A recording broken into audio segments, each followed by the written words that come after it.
Genesis 11. New International Version. The Tower of Babel. Now the whole world had one language and a common speech. As people moved eastward, they found a plain in Shinar and settled there. They said to each other, "Come, let's make bricks and bake them thoroughly." They used brick instead of stone, and tar for mortar. Then they said, "Come, let us build ourselves a city, with a tower that reaches to the heavens, so that we may make a name for ourselves, otherwise we will be scattered over the face of the whole earth."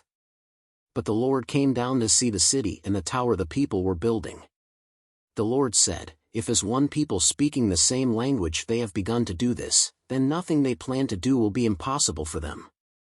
Come, let us go down and confuse their language so they will not understand each other." So the Lord scattered them from there over all the earth, and they stopped building the city. That is why it was called Babel, because there the Lord confused the language of the whole world. From there the Lord scattered them over the face of the whole earth. From Shem to Abram. This is the account of Shem's family line.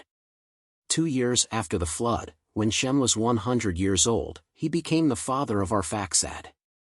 And after he became the father of Arphaxad, Shem lived 500 years and had other sons and daughters.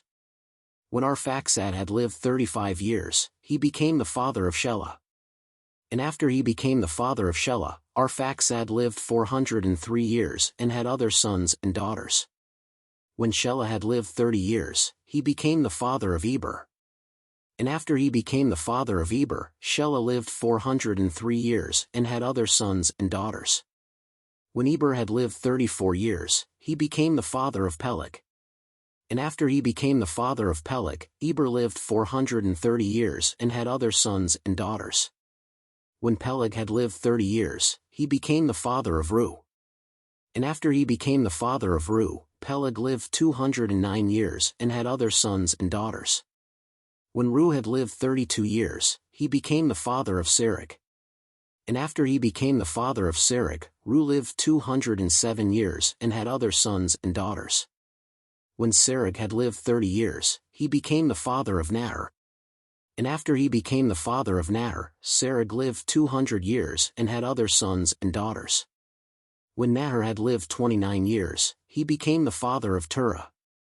And after he became the father of Terah, Nahor lived 119 years and had other sons and daughters. After Terah had lived 70 years, he became the father of Abram, Nahor and Haran. Abram's family.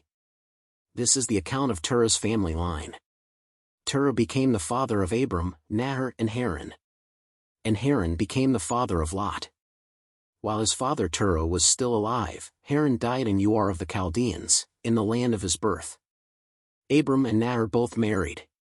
The name of Abram's wife was Sarai, and the name of Nahor's wife was Milcah. She was the daughter of Haran, the father of both Milcah and Iscah. Now Sarai was childless because she was not able to conceive. Terah took his son Abram, his grandson Lot son of Haran, and his daughter-in-law Sarai, the wife of his son Abram, and together they set out from Ur of the Chaldeans to go to Canaan. But when they came to Haran, they settled there. Terah lived 205 years, and he died in Haran.